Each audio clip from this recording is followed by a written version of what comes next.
Well, we're back with another edition of In the Circle. In the Circle is presented by Rawlings. As always, it's the official softball of the Missouri Valley Conference and the NCAA. And today we have Coach Kara Amundson, who is the head coach at Murray State. And so, Coach, we're kind of really, if you think about it, halfway through the season already. I mean, it just seems like everybody just started up. So, kind of give us an overview and an update of how your team has progressed and what you're seeing out of your team at this halfway point of the season. Yeah, it's strange because obviously we've kind of just gotten into conference season. But I was just looking at some stuff this morning and we're already 7 games into the conference too, which is just like, you blink your eyes and there you are. So we're chugging along. There have been things I think from go that we knew that we were gonna have to work through. We are a really, really young team on the field this year. Across the board, we have some veteran stuff sprinkled in, but a lot of new faces, a lot of players even that are sophomores that are really establishing themselves this year. So I think we've seen some really, really solid things from our young kids, from our veterans, and then we've for sure seen some things that we've got to continue to work through. I just told them this past weekend we want to continue to peak and peak in May. I'm not asking us to peak right now. We want to continue to get better, and give ourselves a chance by the end of the year that we're the best team in the conference at the end of the year in the tournament. That's kind of our goal right now. So if we can keep getting a little bit better, and more consistent weekend to weekend, we're going to give ourselves a chance, and that's all we can do. So you've been at the helm 12 years now. Yeah, Yeah, it goes fast too. it goes very Um, fast. Yep. yeah. So how have you seen, since you've taken over, this program grow? And yes, you've changed conferences and but how have you seen this program change and grow under your leadership? Yeah, I think just the way softball has changed, I feel like we have kind of matched that. We continue to get recruits that are taking our program to the next level from a softball perspective. I think we get better kids every year, and that's kind of the point of recruiting, right? Is to continue to grow and compete against your like schools and snag some of those kids that can help make your program better on the field. So I think that's been huge throughout the years. We have Jenna Weber, who's been here for 5 years, and a kid who has done some really huge things for this program. Lily Fisher, Taylor Jackson, you've got some of those kids that are on the way out, and the new crew coming in, but the Lilies and the Jennas and the Taylors get to show them the way, and if we can keep having groups of kids that can say this is what racer softball is about, and what we believe to be true is that we can go compete every single year. And if they can have that mentality, then that's a positive thing. I think from go, when I took over this program, I think Murray has been a place that I feel like we can recruit to. And in my mind, there's no reason we can't win championships here. We got our first one a couple years ago when we are in the last year of the OVC. So I think that put a solid taste in some of those kids' mouths that absolutely we can be a championship team here. And I kind of felt like once we won the first one and those kids understood what it felt like to win, because winning is really hard, to win like that's really hard to do. But just to kind of establish like, hey, we're absolutely capable of this. But there are certain things that you have to do along the way throughout the year to make sure that happens.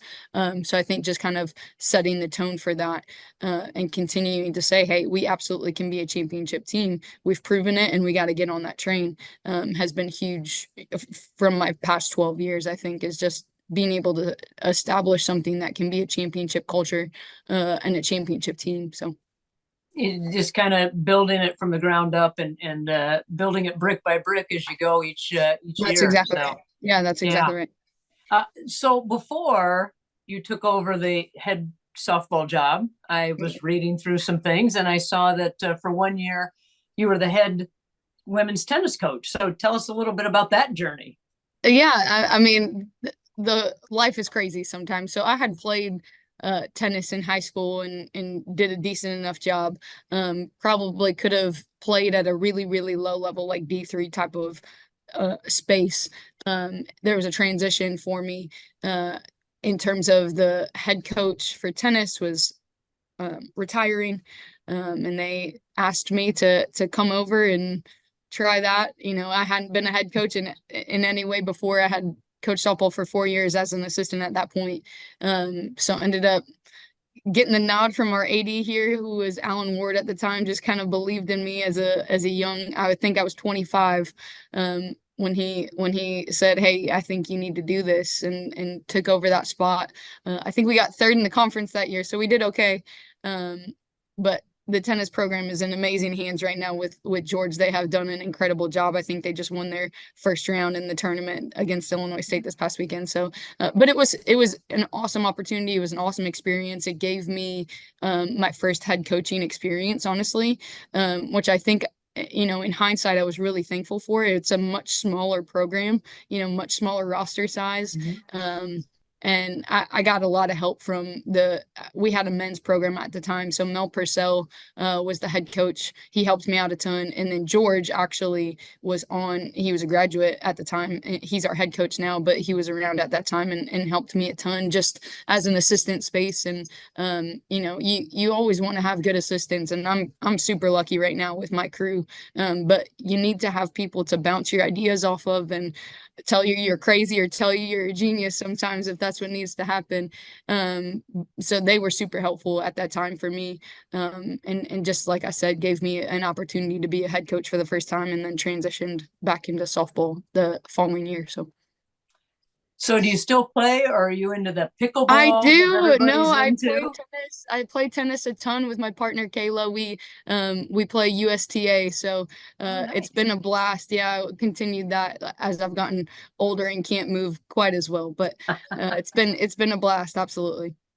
Now, good for you. That Yeah. because I pickleball's taken over the world, it seems Yeah. like, and Yeah. it's good to see Haven't tennis players transitioned are to still that yet. there. I'm staying strong to tennis, so haven't Good. haven't got haven't jumped the line yet. Carry the torch for tennis. That's right.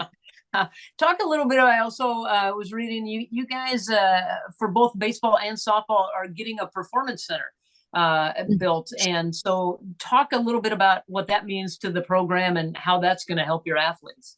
Yeah, it's actually been built. It is in full function right now. So it is most of what we do for softball specifically is like really within like 100 yards. Our field is up the stairs from where I'm sitting right now. Our locker room is here, our athletic training room, our weight room.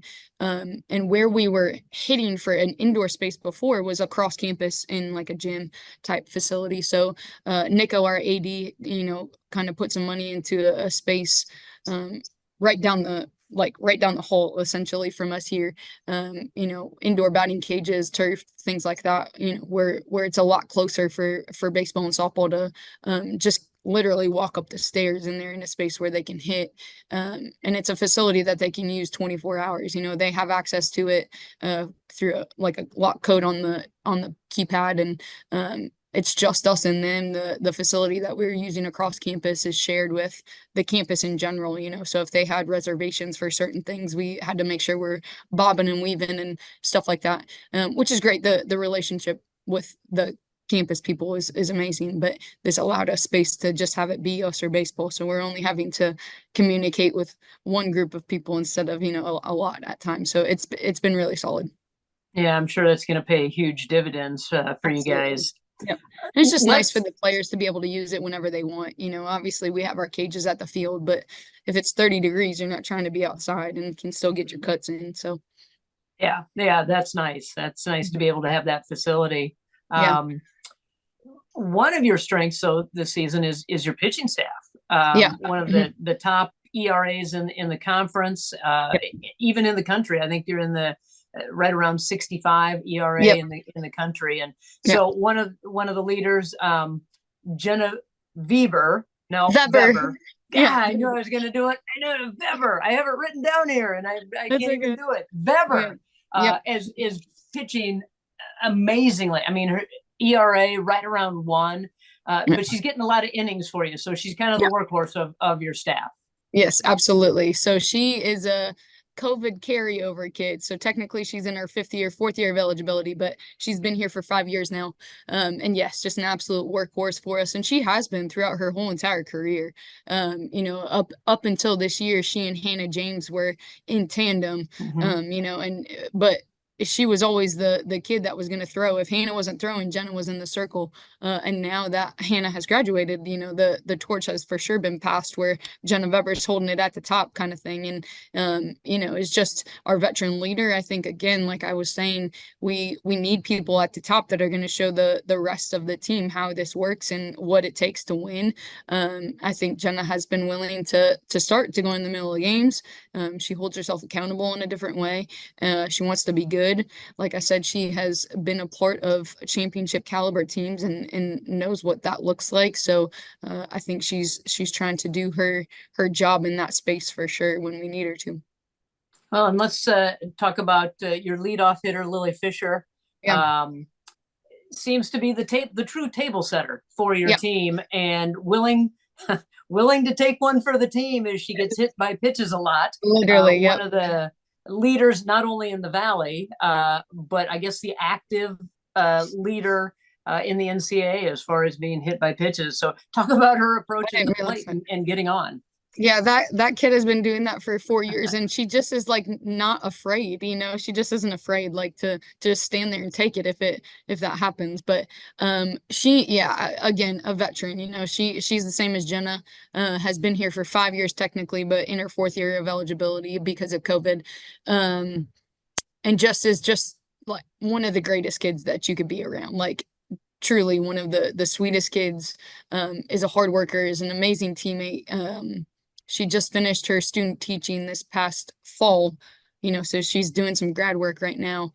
Anything that you could checklist for what you want in a student athlete, Lily is that kid. But yeah, as a table setter, if you asked me at the beginning of the year if Lily would be our leadoff hitter, I probably would have said no. But she has just found a way to get herself on base, like you said, by whatever means necessary. And it's huge when you're starting off a game or an inning with somebody standing on first or second, that just completely changes the dynamic of how you manufacture runs. So, she's been huge for us. And I can't say enough about Lily on the field, but who she is as a human being and as a young woman off the field is just, it's amazing and anything that I could ask for. And great to have players like that represent your program. So a little bit of time off between your last game. You've had this whole week off, right? Yep. So you're heading off to Missouri State for a 3-game series. So that time off, is it a welcome time off, or are you itching to get back onto the diamond?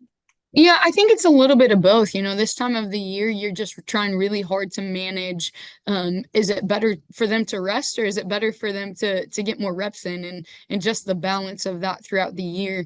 We just had midterms and then spring break, and that we're road warriors right now. So we are on the road at Belmont, on the road at Illinois State, on the road at Missouri State, and on the road at Belmont again.